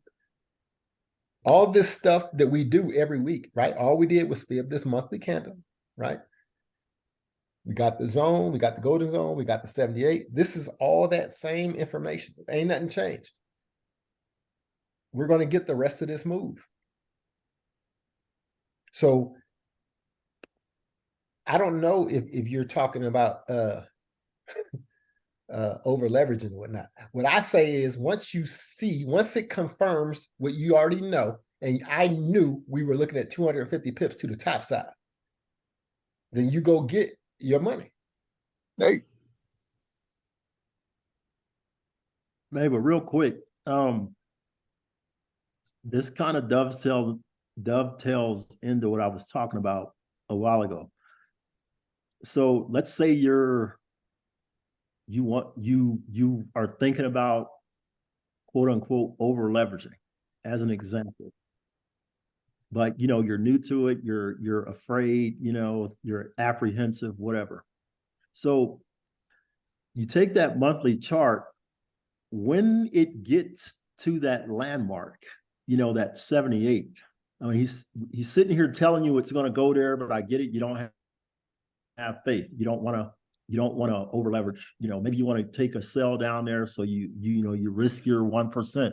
But when we get down there and you leave your fib on here as an example, or you mark it out some other kind of way, when price reaches there, that's the time. I mean, that's the time to quote unquote over leverage. You might be wrong, but because it's a higher time frame, you're probably not going to be wrong. So that's what I mean when I say there are more high quality trades. That's the time to take that extra risk. I mean, this stuff is all about risk reward. So you don't want to necessarily do it on a 15 or 5-minute chart unless you're catching it, on those lower time frames as price is approaching a higher time frame landmark. So that's all I wanted to throw in there. Yeah. So I think Marv, you say you caught this both ways too? Yeah, I did. Yeah. So this is what most people who don't trade like this is what you don't really understand, right? This is a 600 pip trade, man. Like this gave us 600 pips.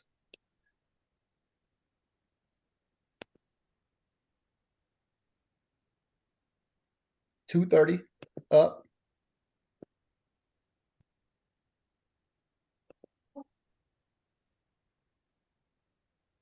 $315 down. Damn near 600 pips. You can't make this stuff up, man. Like this is you don't need that many pips, but this is available to us because we're trading because we understand the moves from the higher time frame. All we're doing is lining the stuff up with the fib. Once you get the area, the general area that is going to marked out on your fib, then you can jump down there and you can see your imbalances or your order blocks, whatever needs to be mitigated in that area. It's the very reason when you see this impulse move right here that broke structure, right? We broke swing low down here. Now you know we're trading back up to mitigate that same level. You can take you another sell from here with confidence, knowing that we're going to break lower because you understand from a higher time frame perspective that we need to go tap into that monthly order block, which is right here.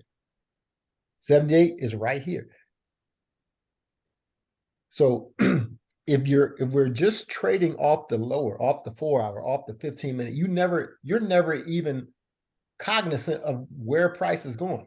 Yeah, you can see breaks of structure on the 15-minute or on the 4 hour, but big picture wise, you might not have the stones to hold your position because you don't understand where, what the objective is of that price.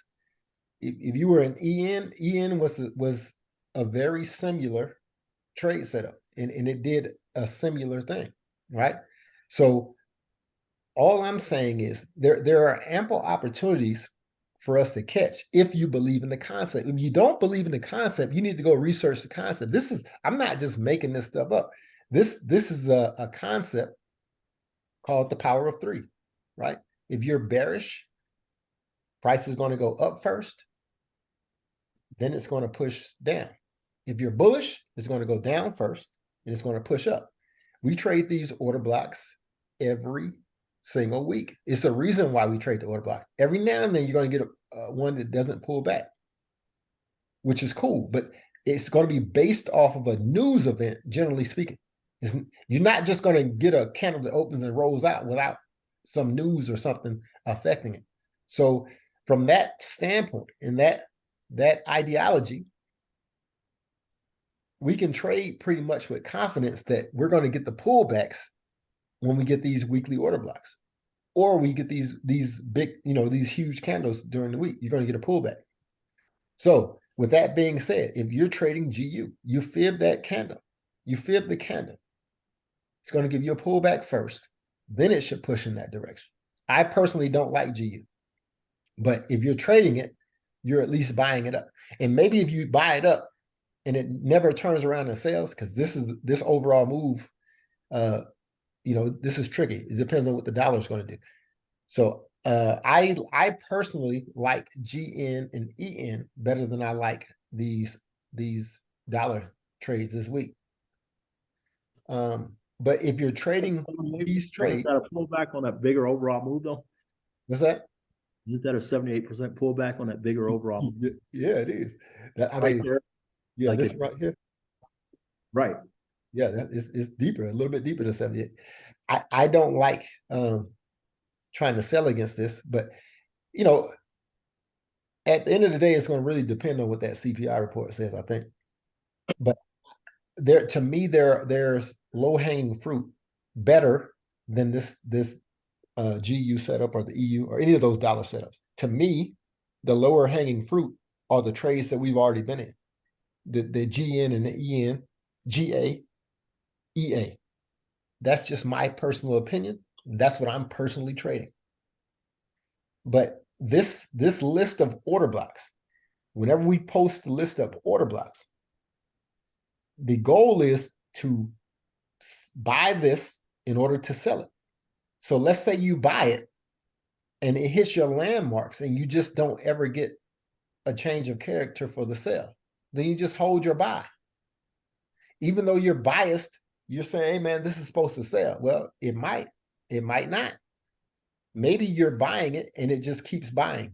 Maybe the CPI news isn't the greatest news. So you just have to have a bias and you have to understand the concept of what you're trading. Even though, I believe that this will end up buying. And I believe that gold will end up selling. I also like the oil trade. I'm gonna be participating in this too. So if you look at the oil trade, I know a lot of y'all don't trade these higher time frames, but this is a 2-week candle. I'm looking for it to sell down, tap into this order block, and roll out. So you just fib the candle, you get your golden zone, and you get your 78, and you go from there. I will fib this from the bottom to the tiz up. You can mark your zone here.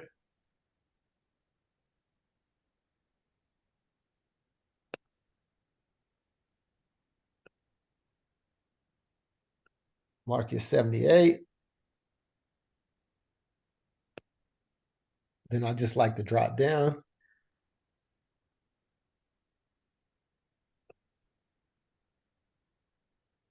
So in my golden zone, I can see imbalance. I like that. My 78, this is an order block right here on a higher time frame. Maybe it's the daily. No, it's not the daily. Maybe it's the 12-hour.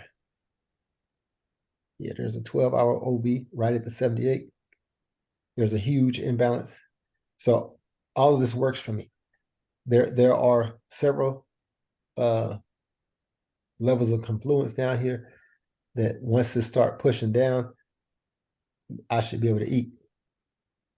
But What's that? like go even higher. Go out to like the monthly chart. And if you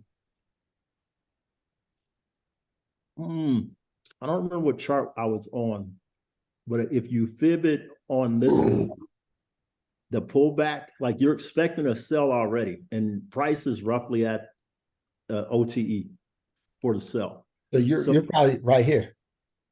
Probably is. But my larger point is, if you just peek up every now and then and do an analysis from a higher time frame, you'll be amazed what you see, and it'll just give you an excuse and the confidence to take the move that you probably already know that you should take. And to go back to what we was talking about quote unquote over leveraging, and risk reward, the higher the time frame, when the higher time frame shows you something, more times than not, it's going to happen. And if you believe that, then maybe instead of risking that 1%, maybe you risk more because you saw it on the higher time frame versus seeing it on the 15-minute.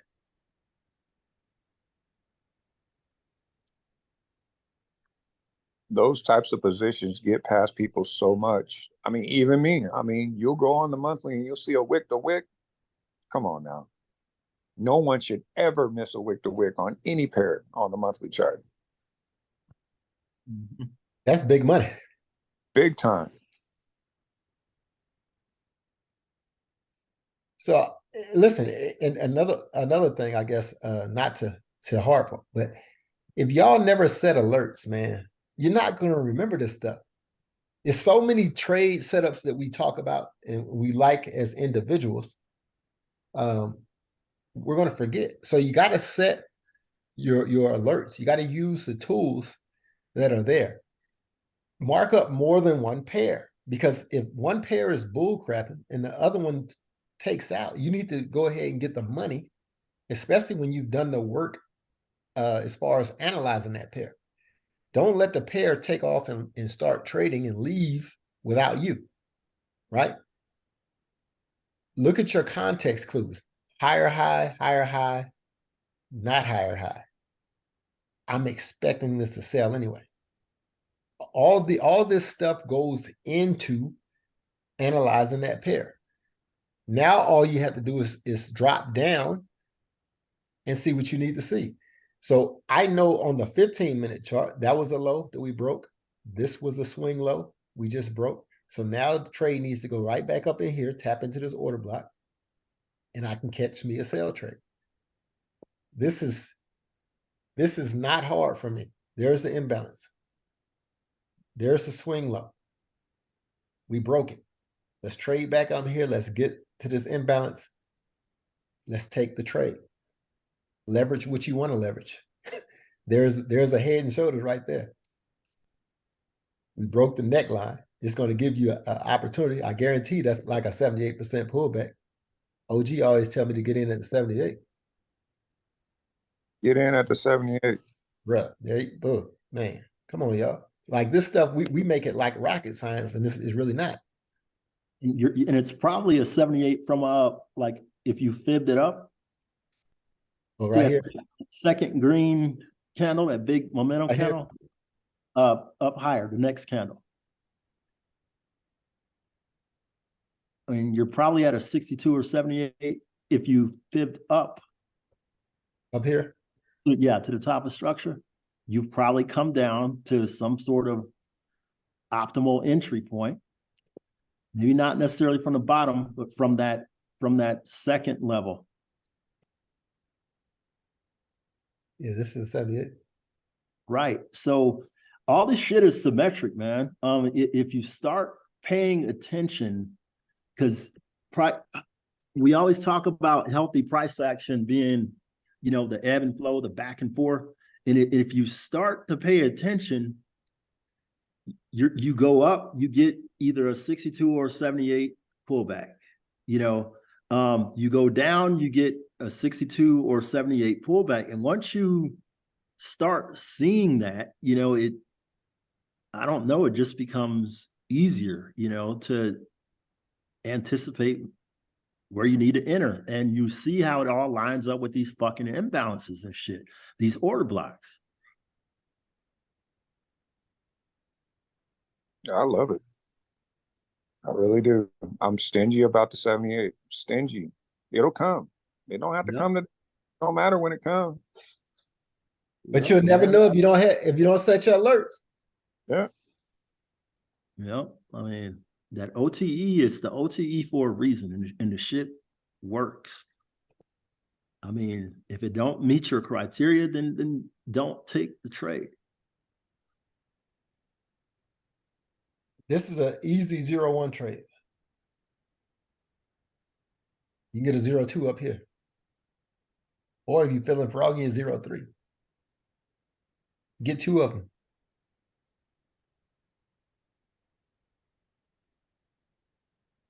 But anywho. Only other thing I would add with oil, though, is just beware of the wicks, though, man. Well, if you go in the right direction, you're good. Tear your ass up, man.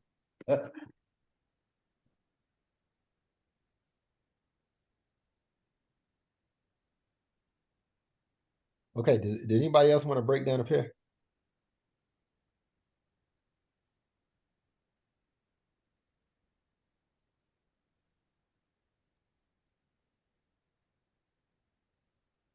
Anybody? Bueller, anyone? I could break down a pair, but it ain't gonna be nothing like what you guys are trading though. Hey, I I mean, don't want to disrupt that. So if you guys are trading that, then just keep it that one.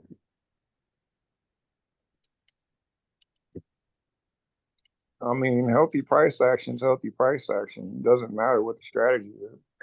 For me, I don't. I use what I use. I can. Exactly. However y'all break them down, I'm going to trade the way I trade, regardless. I think everybody should, but I never mind seeing new stuff. Who am I to tell a man that's making money that his quote unquote dumb money concepts are stupid? I mean, if it's working and it's profitable, I can't knock that. It's Smurf Village. That's why I keep showing it. I don't do it to brag. Sometimes I do, but it's so easy that we want people to experience that you can get this stuff done no matter what style you want to use. It all goes back to the same thing. So I love this shit. Oh, and I got your fib, bro. I still got your fib. I don't know why it's stuck in my system, but I lost my original fib and I went to another chart and I found it again, bro. I mean, can you explain how you even came up with the idea of changing the fib? I honestly can't remember now. It's just I don't use that fib anymore, though. Yeah. I'm gonna have to go back and look in my journal. You changed the golden zone to the 78. And now all the other numbers are gone. And then the 61.8 is right in front of the 78, and the 78 is golden. Like, I love that field, man. What do you guys want to see? What pair? Oh, run it. Give me a pair, anyone. Let's do US 30. EA. Oh, EA.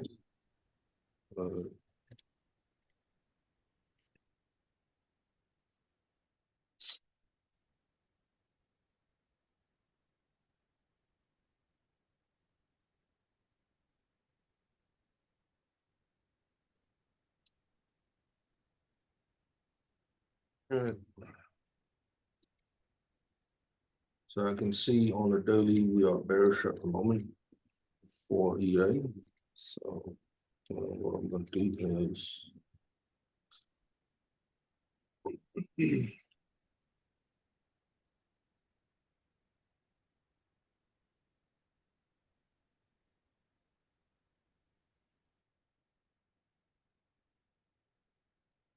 y'all can see my screen pretty clear, or is it too small?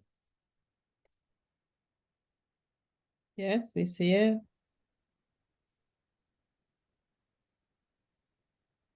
And it's small. It's small. All right, good, good, good.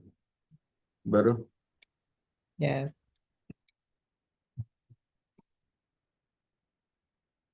Okay.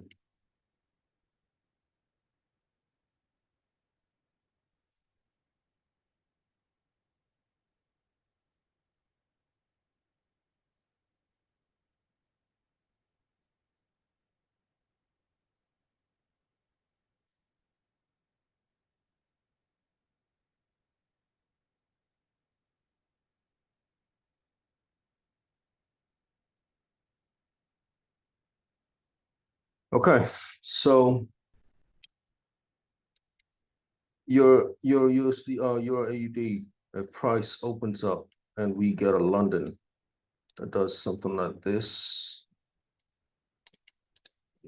Just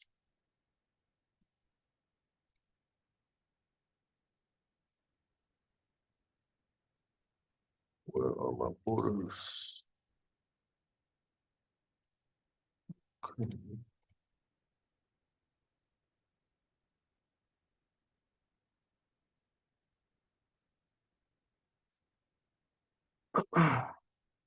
So what am I looking for? This right here is a perfect zone for me. So if we got Asia that opens up and we got a markup that does something like this, I'm waiting for Asia to tap in here, lower time frame breaker structure, to catch the drop. And if it does go to the upside, then I'm looking for a breaker structure from an order block to form. And most probably for me, I'm going to be entering off a volume candle that pops up over here. So for example,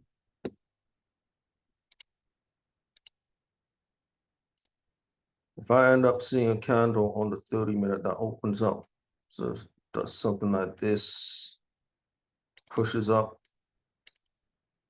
I'm gonna wait for that next candle to give me that wick to the bottom. And I'll be placing my buy stop from here. So it's gonna be looking like something like that. Obviously, I go between 20 to 30 pips for my stop loss, and it's usually below the wick. But best practice for me is 20 to 30 pips. So TP1, TP2, TP3. But overall, I wait for 3-to-1 risk reward and I take out my 95% of the trade. So yeah, pretty simple. If it breaks to the bottom, obviously I'm looking for this structure here for Asia to form and then tap into that zone. And what am I talking about here? If you want to see something similar to this, just kind of a setup, I'll show you.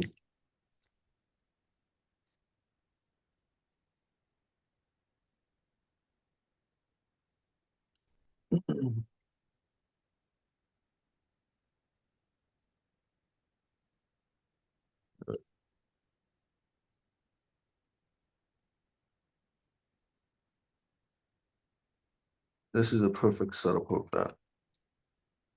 So you see how you have Asia that just finished? And then New York comes up, and what does it tap into? Perfect order block. Taps in, can fill in the inefficiency along with that, and then drops. So over here on a lower time frame, you just want to look for a break of structure. Oops.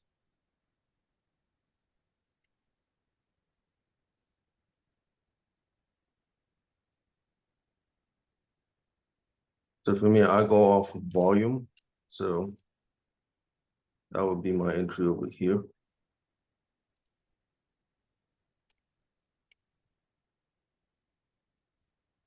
And then take it down to the Asia fill.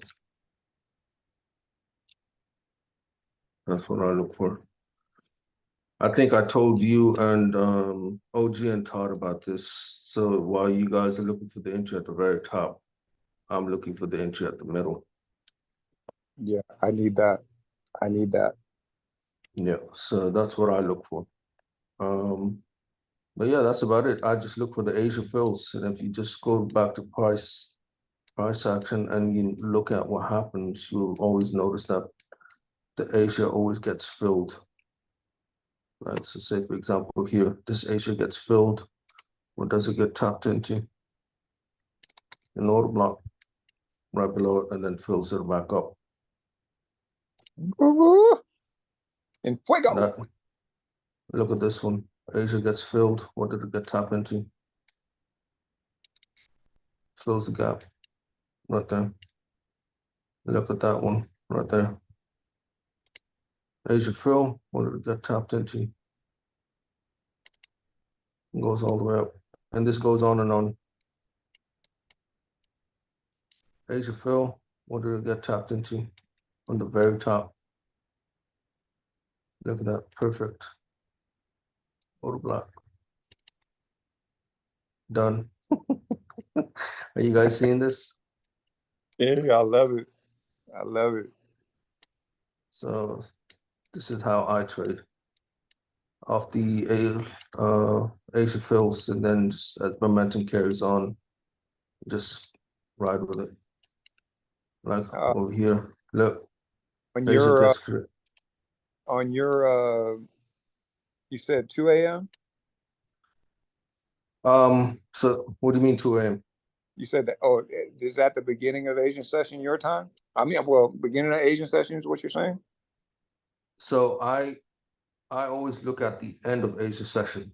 The end of Asian session. Okay, okay, that makes So Asia ends, and then we look for the order block, look for a break structure on a lower time frame, and then just take it. And this is what you usually catch, all these moves. And what's that indicator? Sonar Lab sessions. Sonar lab sessions. Mm-hmm. That's just fire, man. Yeah. So, I mean, you can just look at any other pair. It does this day in and day out. And I add that up with the daily cycles, the weekly market cycles, and this just, it's fire.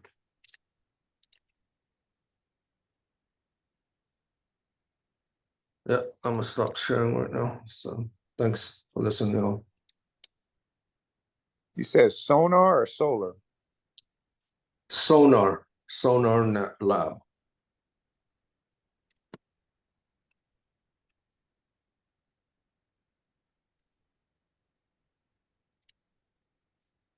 Oh, if y'all not making money by next year, I don't know what to tell you.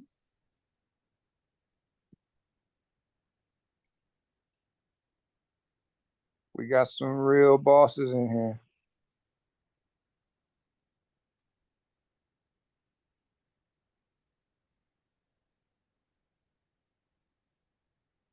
Shout out to the people doing the Zoom meetings during the week.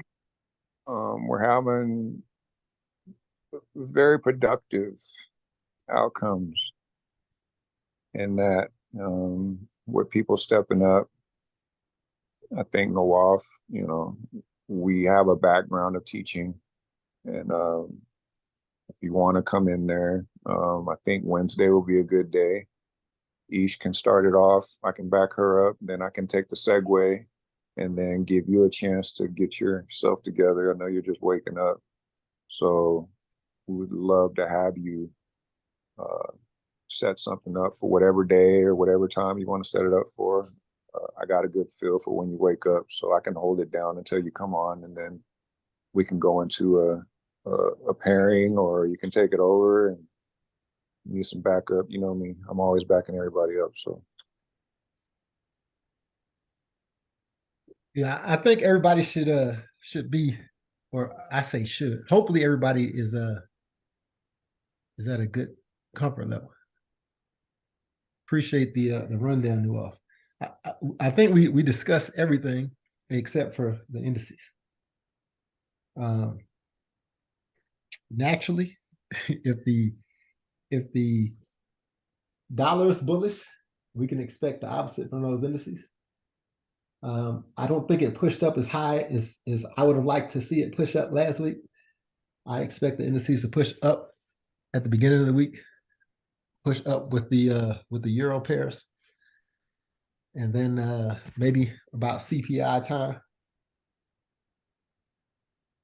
If we get the good CPI news, we'll probably crash because we'll probably assume that the Fed is going to raise them interest rates.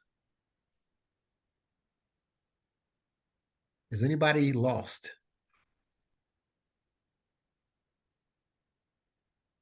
Hey, Noah. What's up, buds? Yeah. Hey, a couple of people want to know if you can announce when you're doing the London session zones. Sure, no problem. I know you normally come on and ask because I see it come across. Yeah, and you're all sleepy smurfs at that time, Yeah, man. Except you should Andrew. you should add everyone when you're doing it. When you type, you should add everyone. You just say at everyone and then Yeah, Oh, okay. and then we get Alright. the notification. Okay. No problem. I'll do that.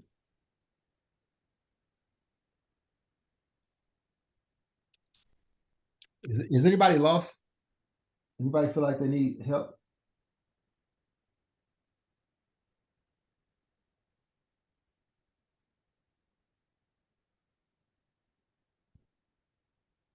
Okay, everybody's good. All hearts and minds are clear. Everybody's charts are marked up. Britt, what trade are you taking?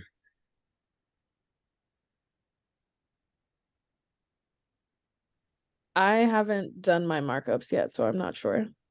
Shame on you. Shame on you.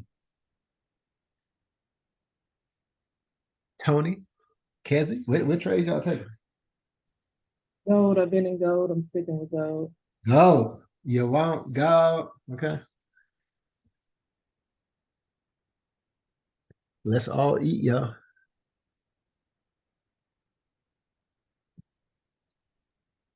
All right, I guess I will end the recording.